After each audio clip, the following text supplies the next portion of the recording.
In the dead of night, on a distant world, a storm unlike any ever recorded tears across the Crimson River, and within its raging waters, a German shepherd named Ridge leaps into chaos to drag out a drowning dragon hatchling.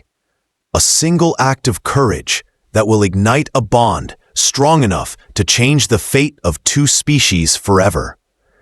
If you are new to the channel, then please subscribe to the channel and like the video, and tell us where you're watching from. Now, let's jump into the story. The proximity alarm began at 4:12 in the morning, a thin needle of sound that stitched through sleep and pulled Orion Hale from a half-dream of rain on old city windows. Ridge, his German shepherd, was already standing, ears forward, eyes bright. The dog did not glance at Orion. He stared through the small viewport at the slant of Dawn Ravine, where the Crimson Run was supposed to glide along like a lazy ribbon. Tonight, it roared. On Valeris 9, the terraformer spires sang a low hum most days, changing the air one careful breath at a time. But sometimes the math slipped.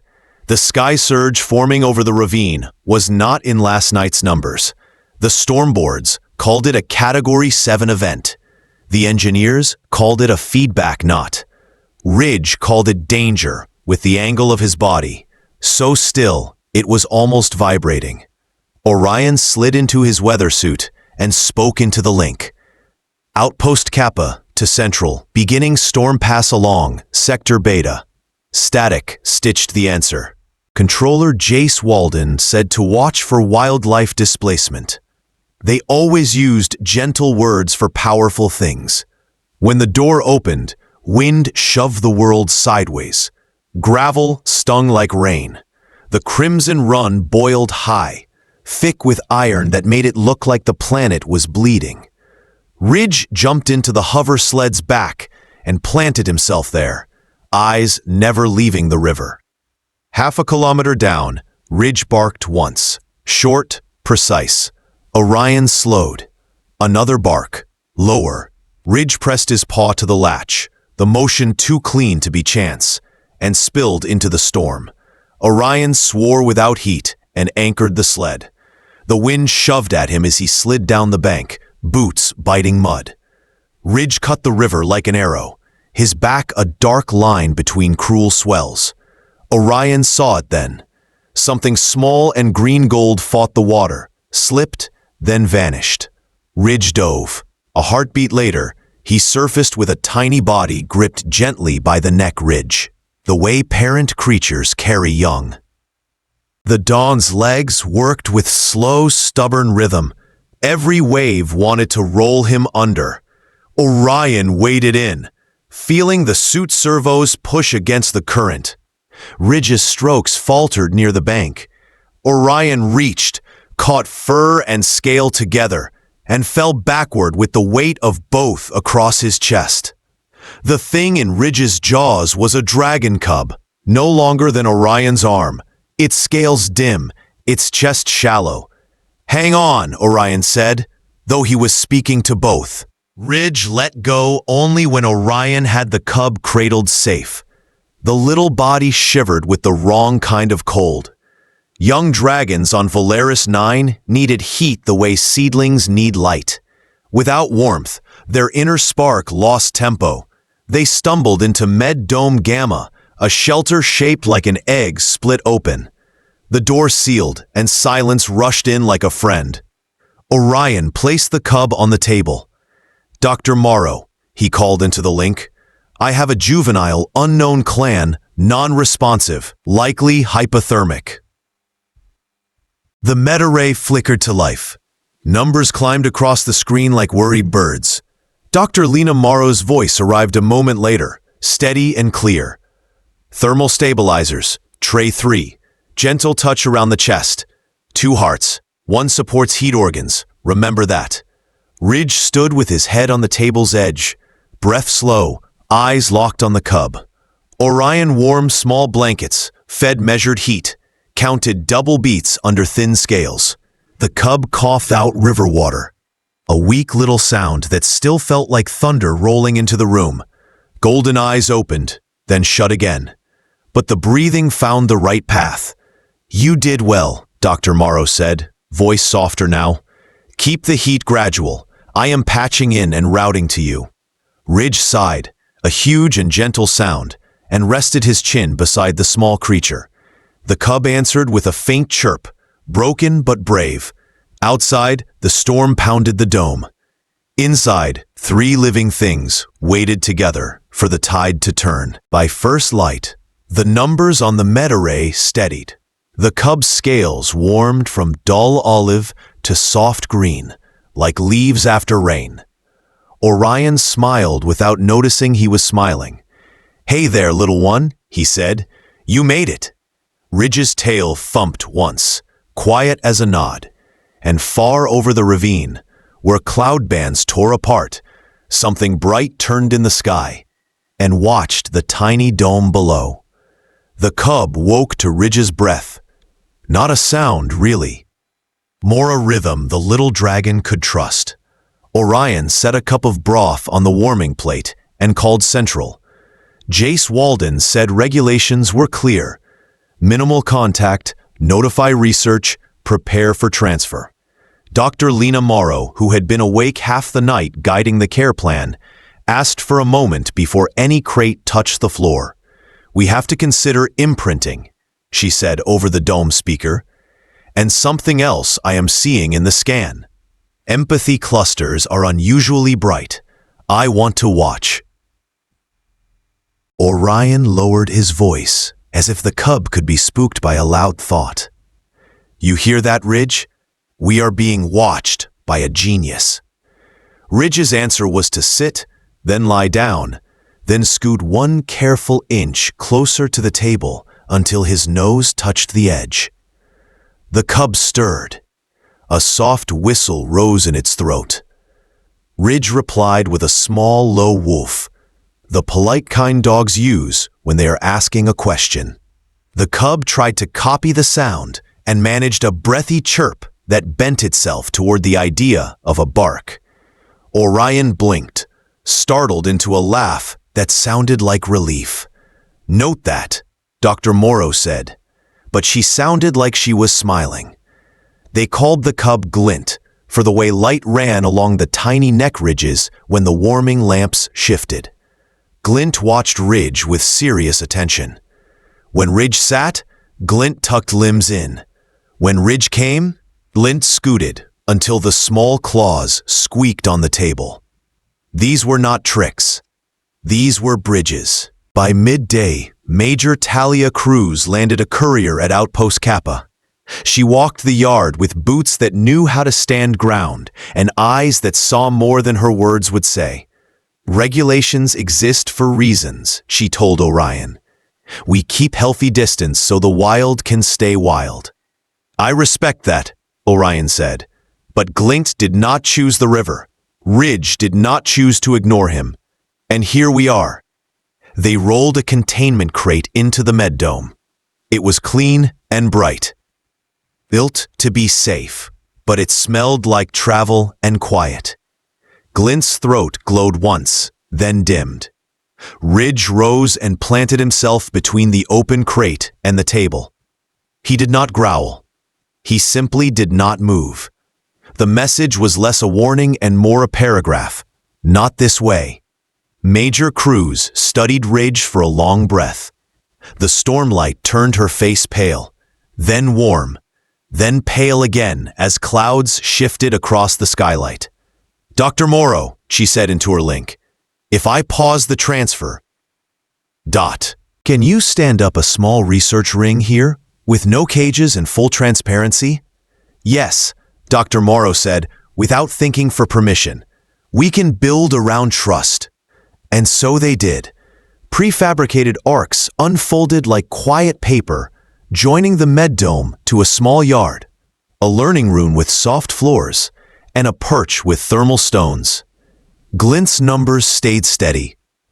Ridge slept curled beside the table, one paw touching the leg of the stand, as if to keep the world from drifting. In the days that followed, Orion discovered Glint's favorite sound was Ridge's steady breath. He also discovered Glint loved to imitate. Ridge tapped the floor twice with his paw. Glint peeped twice in echo. Ridge lifted a paw. Glint lifted a foreclaw. The dog's short barks shifted, not louder, but wider somehow, with faint beats in the spaces between. Dr. Morrow called them ghost tones, frequencies that slipped past human ears, but not past a dragon's.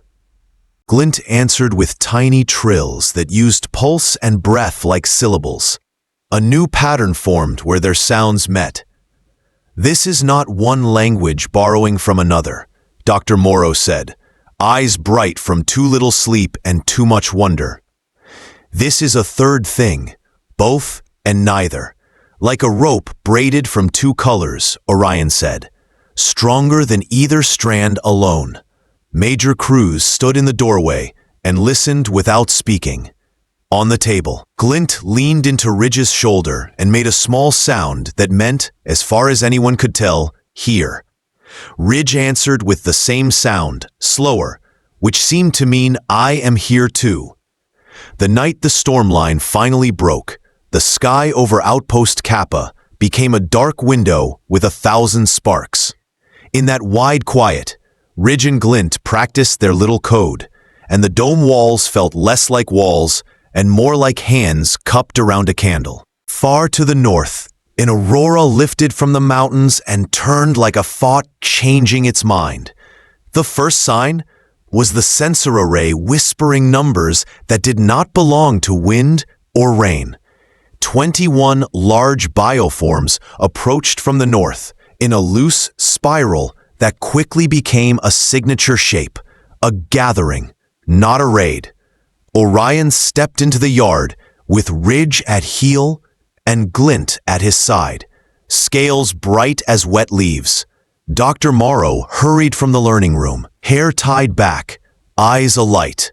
They came down like living comets, each one a different story in scale and bone.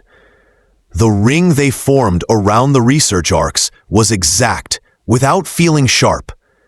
At the front stood a dragon taller than the med dome, scales shifting between amber and rose, like sunrise seen through warm water. Dr. Morrow's voice thinned with wonder. "That is Solara," she said, "matriarch of the Aurora Crest. No one ordered anyone to do anything." Orion felt every muscle want to move and chose stillness instead. Ridge stepped forward and sat, the same posture he had used when he first told Glint, "I am here." Glint walked to stand beside him. The small dragon's chest rose and fell once, twice, and then Glint spoke. It was not a roar, and not quite a song. It was a braid of small, soft notes, with quiet spaces that felt like meaning all by themselves. Ridge answered with a bark that held those ghost tones again, high and thin in the air, layered with the ordinary sound a human can hear and love. Solara lowered her head until her golden eye held them both. Her first sound was old dragon speech, deep enough to buzz and bone. Her second was not. It was a careful echo of Glint's braid, a hesitant step onto a new bridge. The yard felt like someone had pulled the gravity a little softer. Air itself seemed to lean in. "I think they are telling a story," Dr. Morrow whispered. "Glint speaks it from the river to here. Ridge folds it back to Solara. Solara returns it as a promise to listen." Major Cruz stood with guards who did not lift their tools. "We will keep the doors open," she said, voice steady. "No cages, no tricks, just open doors." The next hours looked strange and felt simple. Ridge showed sit and come. Glint translated with a rising and falling trill that made the motions sound like small poems. Solara followed, slow and exact. Other dragons mirrored her. Orion raised a hand signal from Ranger School. 2 fingers, palm in, then a tap. Ridge barked the rhythm into the air. Glint rose, turned, and traced a shape above the yard that matched the command. A gentle circle, a soft halt, a careful landing. Solara watched every line with bright eyes and learned without hurrying. That night, the dragon slept in a wide ring, just beyond the thermal stones, while Ridge and Glint dozed in the yard's warmest corner. Orion sat with Dr. Morrow under a low lamp and let the quiet rest on them. "There is a thing I did not say earlier," Dr. Morrow murmured. "The empathy clusters in Glint's scan are not just bright, they are flexible. I think Glint can carry patterns across species without losing their shape." "Like a bridge with a little give," Orion said. "Strong, but kind." "Yes," she said softly, "and Ridge is a steady road." In the morning, Solara approached the yard gate and bowed her head, a motion so graceful it felt like a sentence. Glint made a small sound that Orion had come to understand as welcome. Ridge wagged once, the kind of wag that lights a room. The days that followed were a school without being called one. Dragons watched Ridge and Orion practice ground support for high-wind rescues. Ridge watched dragons teach Glint to ride thermal columns without burning too hot or drifting too far. The shared code thickened like a good soup, simple ingredients turning into something that warmed every part of you. One evening, a sudden gust tore a maintenance tether free at the edge of Dawn Ravine. A tech dangled over the drop, fingers locked white around a rail. Ridge barked a short, sharp pattern. Glint answered and climbed hard into the air, wings biting. Solara launched a half-breath later, airflow curling off her shoulders like silk. Ridge ran the lip of the ravine and barked the next beat. Glint slid left, matched the wind, and held. Solara steadied the air with a slow, exact flare. The tech was lifted, then guided down into Orion's waiting hands. The rescue took 10 seconds. The echo of it lasted all night. Major Cruz said only, "That was very good work," but her eyes looked like someone had put a small sun in them. Under a wide, bright sky, the old way and the new way stood side by side and decided not to argue. Months became a soft stack of seasons. Prefabricated domes grew into a small academy with thermals, perches, and wide practice fields. Rangers from 3 sectors rotated through to learn the shared code. Young dragons with open minds came with their elders' blessing. The work was not perfect, and that was fine. It was honest. Ridge loved the yard most of all. He watched with the calm attention of a mentor, while Glint taught a class of hatchlings and pups.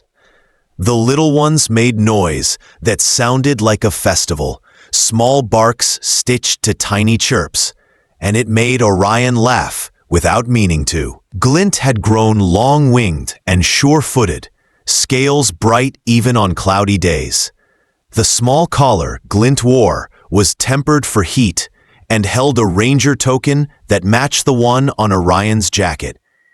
There were days of big learning, like the time a sky surge built faster than the models predicted.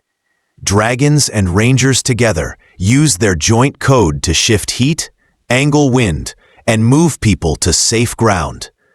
There were also days of quiet practice, when Ridge and Glint traced the old rescue from memory, not as a performance, but as a way to remember how to begin again. Ridge grew older, in the way good friends do. His muzzle silvered. His steps got shorter in cold mornings. But if a pup cried out, or a hatchling trembled on a first flight, Ridge moved with the smooth confidence of a young dog finding purpose. Sometimes at dusk, when the fields went purple and the domes glowed like coals, Ridge rested his head against Glint's shoulder and just breathed in time. One night, Ridge fell asleep with the softest sigh and did not wake. The morning felt like a bell rung in a fall room. Orion sat on the floor with his hand in warm fur and let the quiet be quiet. Glint lowered that bright head and touched nose to Ridge's paw. The sound that came from Glint was not only dragon, and not only something learned. It was grief in a shared tongue. The Aurora Crest clan gathered before noon. Solara led a rite in the air, a gentle circle that shaped wind into a ring wide enough to shelter a whole crowd beneath it. The rangers stood with hats in hand. The pups did not understand, and understood anyway. They carried Ridge to a small rise that looked over the first rescue field and the river that had tried to take everything and failed. Glint flew low and slow, carrying a seed stone that held a simple mark. The marker read, Ridge, Ranger, Friend, Teacher. No more words were needed, and somehow that felt like enough. Time folded itself kindly over the academy. Classes went on. Rescues happened and ended with lucky laughter. Some attempts at pairing did not take, and that was respected.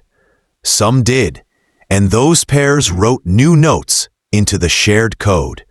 Fresh rhythms from young minds that could hear possibility like a tune between stations. Years later, Orion walked with a cane polished smooth by use. He visited the rise and touched the marker the way you touch a shoulder when you do not need to say anything. Glint, now broad-winged and tail wrapped neatly around strong legs.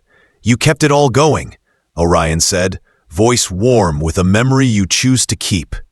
Glint made a soft sound that meant both gratitude and return. On the 5th memory day, a small dragon from a far valley arrived alone and placed a carved stone on the rise. The message was simple as water. We are stronger when we learn together. Orion read it twice, even though the meaning walked to meet him the first time. That evening, children chased each other across the field, some of them human, some of them scaled and bright.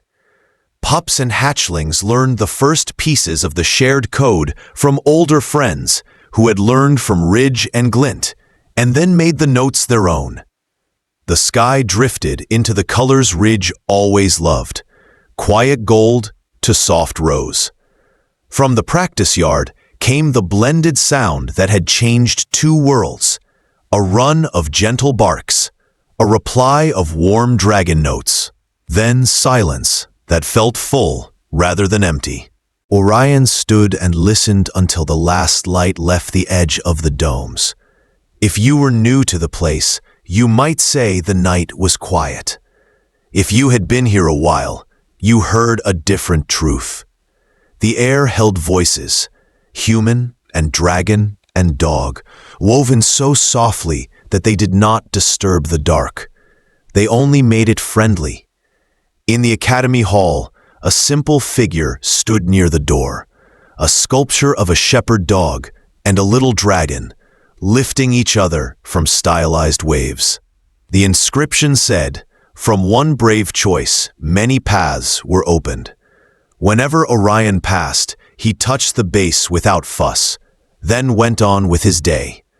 On some nights, when the wind ran just right along Dawn Ravine, Glint would lift into a slow circle, speak a gentle pattern to the sky, and listen.